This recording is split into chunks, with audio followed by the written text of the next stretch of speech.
তো নমস্কার বন্ধুরা, চলে এসেছি আরও একটা নতুন ভিডিও নিয়ে। আজ বানাবো কড়াইশুঁটির কচুরি। এখন শীতের সময় কড়াইশুঁটিটা বেশ ভালোই পাওয়া যাচ্ছে, তো একদম নরম। আর প্রথমেই বাজারে উঠেছে, আগে উঠেছিল কম বেশি, তো আজকে নিয়ে আসা হয়েছে। তো দেখুন, কড়াইশুঁটিটাকে ছাড়িয়ে ভালো করে আমি সিদ্ধ করে তারপরে আমি রেডি করে নিয়েছি কচুরি বানানোর জন্য পুরটা। তারপরে এখানে ময়দা মাখিয়ে রেখেছিলাম লেচি কেটে। এবার পুরটা ভরে রেডি করে নিয়েছি। নিয়ে যে তেল বসিয়ে দিয়েছি, দিয়ে একে একে বেলে নেবো। নিয়ে এবারে আমি কচুরিগুলো বেলে দেবো, বেলে আর তেলের মধ্যে ছেড়ে দেবো। দেখুন কত সুন্দর ফুলছে, দেখুন একটা কচুরি ফেটেও যায়নি, আর একটা কচুরি ফোলেনি, এইরকম কচুরি হয়ও নি। এত সুন্দরভাবে হয়েছে আমি ভাবতেই পারিনি। আগে কম বেশি ফোলেনি বা অনেকবার অনেক রকম হয়েছে, কিন্তু এইবারে এত সুন্দরভাবে কচুরিটা হয়েছে। দেখুন কত সুন্দর লাগছে। আর সাথে করেছি আজকের কচুরির তরকারি, এইটাই বেস্ট। এত সুন্দর লাগে এই কচুরির সঙ্গে এই তরকারিটা খেতে। তো আপনারা পরে আমি আপনাদের সঙ্গে শেয়ার করব।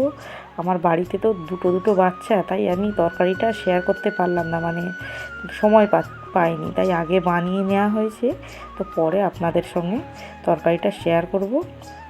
তো দেখুন, এই যে কচুরি বানাচ্ছি, আর এই কচুরির সঙ্গে ওই যে তরকারিটা বানিয়েছি, ওটা আলুটাকে সিদ্ধ করে নিয়ে, আর বেশি কিছু নয়, একটু আমচুর পাউডার, আর আমচুর পাউডার যদি নাও থাকে বাড়িতে, জলজিরা দিলেও হয়ে যাবে। একটু জিরে ফোড়ন, একটু কসুরি মেথি আর একটু ধনে পাতা দিয়ে এই তরকারিটা বানানো হয়। এত সুন্দর যে টেস্ট, আপনারা না খেলে বুঝতে পারবেন না। এই কচুরির সঙ্গে তো একদম পারফেক্ট, এত সুন্দর লাগে। একদম যে দোকানে বড় বড় এই যে রাস্তার ধারে যে দোকানগুলো হয় কলকাতায়, ওই দোকানগুলোতে যেই রকম করে ওইভাবেই তরকারিটা করা হয়। আলু সিদ্ধটাকে হাতের সাহায্যে ম্যাশ করে তরকারিটা করা হয়, খুব সুন্দর হয় জানেন। তো আপনারা পারলে একবার বানিয়ে দেখবেন, আর আমি আপনাদের সঙ্গে শেয়ার করব। আমি তো সময় হয়নি আমার, আর তাই বানানো হয়নি। আর করেছি একটু দুধ পাস্তা, সবসময় ঝাল পাস্তা করা হয়, আজকে ভাবলাম যে একটু দুধ পাস্তা করি। সবাই অনেকে করে দেখেছি, তো ভাবলাম যে একটু দুধ পাস্তা করা যাক।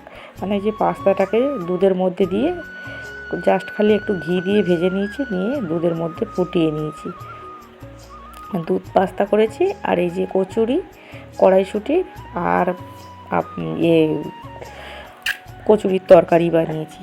তো দেখছেন তো, এই যে এত কটা বেললাম, যে একটা ফোলেনি, এইরকম কিন্তু কচুরি হয়নি। দেখছেন তো, এত সুন্দর যে এই যে লুচি বলুন কচুরি বলুন, ফুললে আপনার মনটাও বেশ ভালো লাগে, ভালো হয়ে যায়। হ্যাঁ, আর যখন না ফুলবে দেখবে মনটা যে এত কষ্ট করে বানালাম, কচুরিটা হোক আর যে কোনো জিনিস, যদি পারফেক্ট না হয় মনটা খুবই খারাপ হয়ে যায়। তো এই যে কত সুন্দরভাবে হয়ে গেল। তো তরকারিটা একদিন শেয়ার করব। তো দেখুন, এই যে আজকে রাতে খাবার করেছি। তো কেমন লাগলো ভিডিওটা প্লিজ কমেন্টে জানাবেন, আর সবাই ভালো থাকবেন। শুভরাত্রি।